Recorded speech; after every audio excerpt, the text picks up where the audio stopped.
Now, EU leaders have given the green light to the next phase of Brexit talks. They're meeting on the second day of the European Council summit in Brussels. Theresa May isn't there. She's flown home. But at a 4-hour working dinner last night, she told European leaders she was keen to get on to the next phase of negotiations and discuss Britain's future relationship. Well, we can speak now to our old friend, maybe less of the old, Adam Fleming, who has been at the summit for the last 2 days. Adam, welcome back to the Daily Politics. In terms of timing, when do you think we will actually move on to these trade talks? Because the indications are it won't be in the immediate future.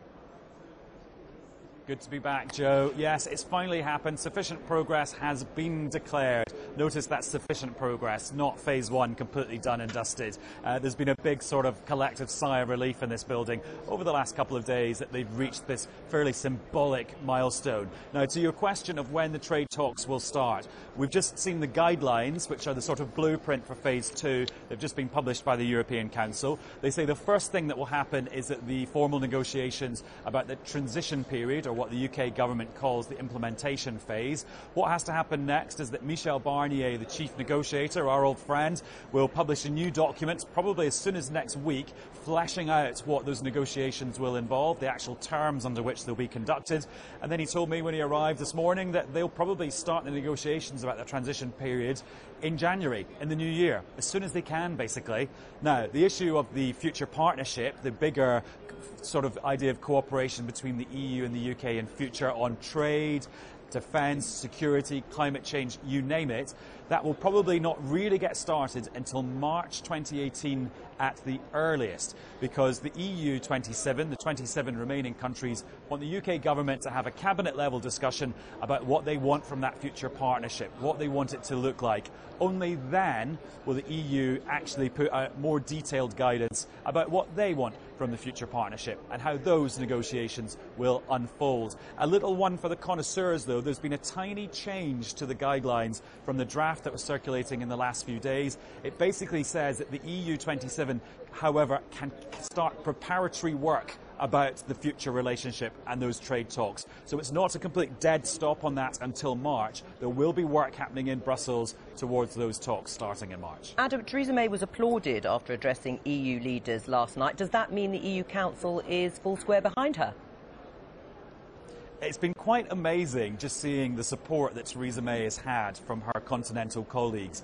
And I think it exists for a few reasons. First of all, they want to give her a bit of help because they know that she's got a difficult political situation back home. And they want Theresa May to stay in position, and they want her to be able to deliver the final Brexit deal and get it through the British Parliament. Second of all, these are all professional politicians, many of whom find themselves in a far more precarious domestic political position than Theresa May does. So I think there's been quite a lot of fellow feeling for her here as well. And yeah, it's been quite amazing seeing just the solidarity that people have been laying on quite thick, some people think. And in fact, Donald Tusk, when he tweeted that there was sufficient progress, the second sentence was, "Congratulations to Prime Minister Theresa May." Well, it is the season of goodwill and all that. Adam, thank you very much. So relief for the Prime Minister in Brussels and in London, but where does it leave her with Parliament and her party, especially after this week's defeat in the Commons?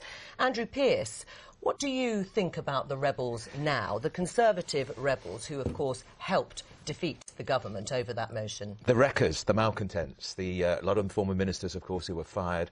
I still think that they are intent, some of them at least, in trying to destroy Brexit. I don't believe Dominic Grieve when he says that's not his ambition. He's told me more than once Brexit's the worst thing that's ever happened to this country. He'd like another referendum. I think he'd like to junk the whole thing.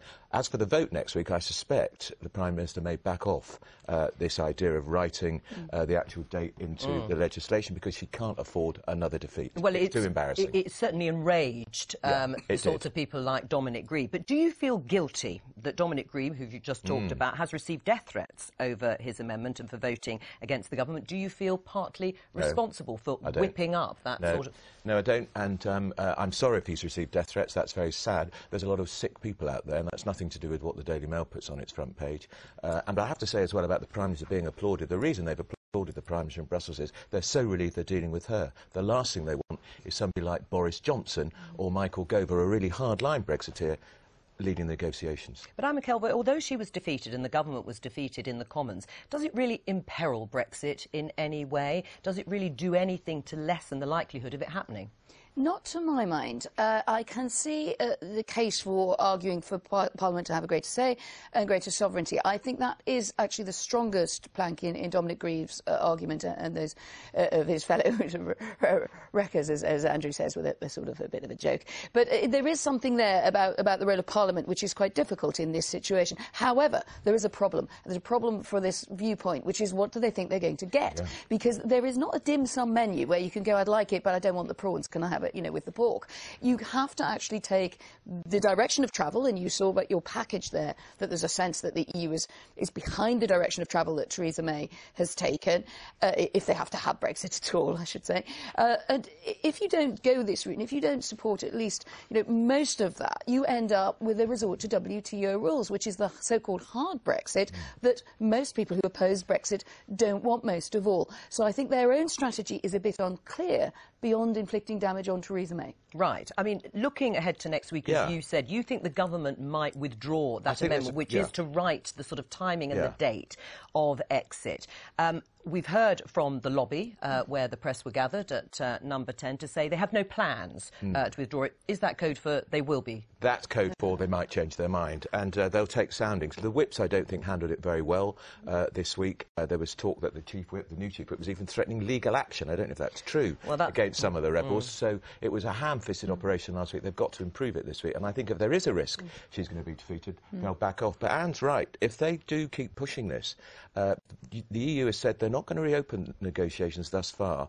They could end up with we walk away with no deal at all, and that's the last thing they want. What about the opposition in this? Because obviously they joined with the Tory rebels. Are they emboldened, or do they actually now seem to think they do have to go along with negotiations because there isn't much more they can do at this point? I think it depends who you ask, Joe. I think if you're looking at Keir Starmer, who's obviously trying to move his party in the direction of single market access, was actually staying within the single market as much as possible.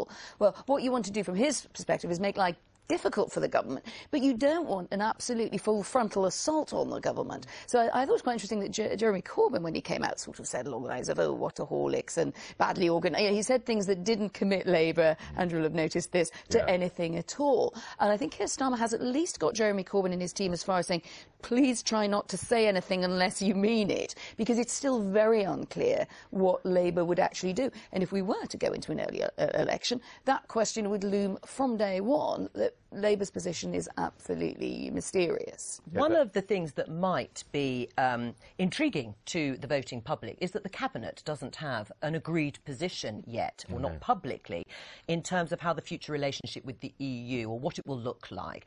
Why not? Well, apparently the Prime Minister has not permitted the discussion to take place.